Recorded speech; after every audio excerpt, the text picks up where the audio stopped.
Everyone, আসসালামু আলাইকুম। আমি মাম বুশরা বলছি প্রাণের শহর নানগঞ্জ থেকে। কেমন আছেন আমার সকল প্রিয় আপুরা? আজকে প্রায় অনেক দিন পর আপনাদের মাঝে একটা ভিডিও নিয়ে হাজির হয়ে গেলাম। আশা করছি ভিডিওটি আপনাদের ভালো লাগবে। আজকে আমি গাছ দিয়ে ঘর সাজানোর কিছু ইউনিক আইডিয়া আপুদের মাঝে শেয়ার করেছি। ভিডিওটি কেমন লেগেছে অবশ্যই কিন্তু একটা কমেন্টস করে জানাতে ভুলবেন না। আর আমি কিভাবে কি সাজিয়েছি সেটা তো ভিডিওতে ডিটেলসে বলে দিলাম। তো যে সকল আপুরা নতুন আমার ভিডিওটি দেখছেন প্লিজ সাবস্ক্রাইব করে আমার পাশেই থাকবেন। তো আমার ভিডিওটি দেখতে থাকুন।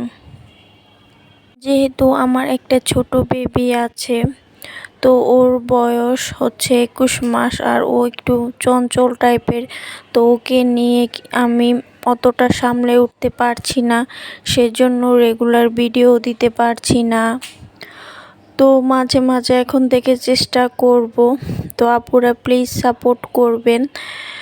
তো আমার ভিডিওটা এই তো আমি কিভাবে গাছ দিয়ে সাজিয়েছি সেটা কিন্তু আমি স্টেপ বাই স্টেপ দেখে নিচ্ছি। আপনারা কিন্তু এইভাবে গাছ দিয়ে আপনাদের ঘরকে খুব সুন্দর করে সাজিয়ে নিতে পারেন। আর গাছ দিয়ে ঘর সাজালে কিন্তু অসম্ভব সুন্দর লাগে, বিশেষ করে ইনডোর প্লান্ট কিন্তু ঘর সাজানোর জন্য একটা বেস্ট অপশন।